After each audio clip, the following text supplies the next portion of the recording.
Hello everyone, welcome to my channel Shraddha's Gita Challenge Day 34, શ્લોક number 34. શ્લોક number 34 આ રીતે છે. આચાર્ય પિતરઃ પુત્રા તથૈવ ચ પિતામહાઃ માતુલા શ્વશુરા પૌત્રા શ્યાલા સંબંધિનસ્તથા. આ શ્લોકનો અર્થ એવો થાય છે, હજી અર્જુન કહી રહ્યા છે, આચાર્ય. આચાર્ય એટલે મારા ગુરુજી. એમના ગુરુજી કોણ હતા? દ્રોણાચાર્ય. આચાર્ય પિતર, પિતા, એમના પિતાજી.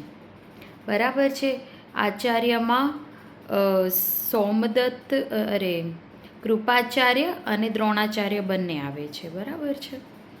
પછી પિતર, સોમદત્ત, એ બધા એમના પિતા સમાન હતા.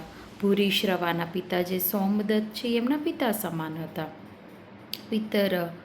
પુત્રા, પુત્રા એટલે અભિમન્યુ, આ બધા એમના પુત્રો, પાંડુના પુત્રો 5. બરાબર છે. પિતર પુત્ર.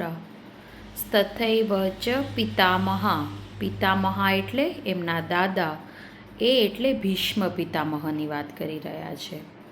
પછી માતુલા, માતુલા એટલે મામાઓ. બરાબર છે. પુરુજિત, કુંતી ભોજશ્ચ, શકુની, આ બધા એમના મામાઓ છે. પછી માતુલા શ્વશુરા, એમના સસરા. માતુલા શ્વશુરા પૌત્રા. બરાબર છે. અને માતુલા શ્વશુરા પૌત્રા શ્યાલા, એમના શાળાઓ. આ બધા મારી સામે યુદ્ધ કરવા માટે ઊભા છે, આવું અર્જુન કહી રહ્યો છે.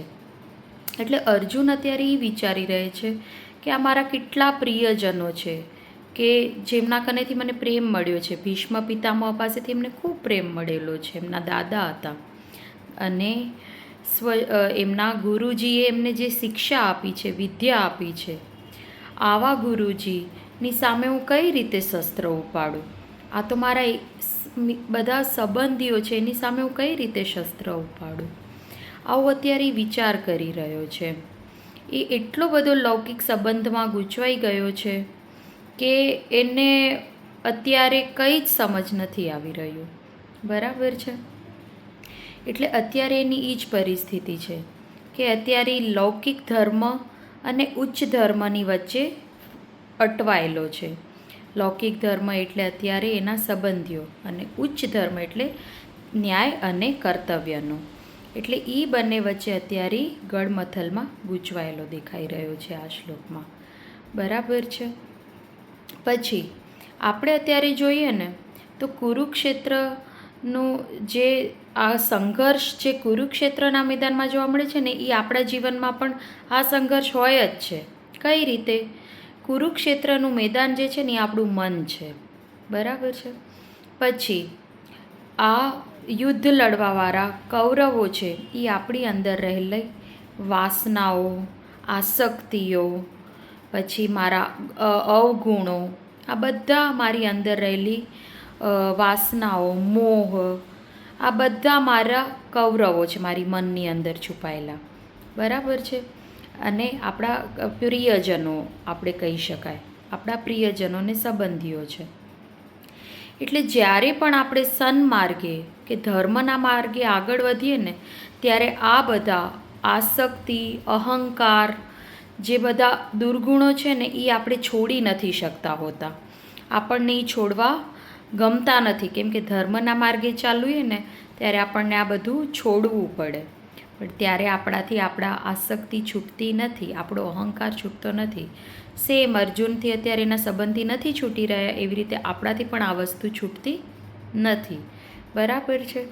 એ શ્લોક આપણને આ પ્રેરિત કરે છે કે આપણે જ્યારે સન્માર્ગે ચાલવું હોય, ધર્મના માર્ગે ચાલવું હોય, સત્યના માર્ગે ચાલવું હોય, ત્યારે અહંકાર આસક્તિ રૂપી સંબંધીઓ કૌરવો આપણને નડે છે. અને ત્યારે આપણને ગીતાનું જ્ઞાન જરૂરી છે, આપણને ધર્મના માર્ગે ચાલવા માટે, આસક્તિ મોહને છોડવા માટે. બરાબર છે. એટલે આ શ્લોક આપણને આ કહી જાય છે. તમને આ શ્લોક કેવો લાગ્યો? ગમ્યો હોય તો ચોક્કસ લાઈક, શેર, સબસ્ક્રાઈબ કરો મારા ચેનલને અને મને ખૂબ પ્રેમ આપો લાઈક કરીને. Thank you.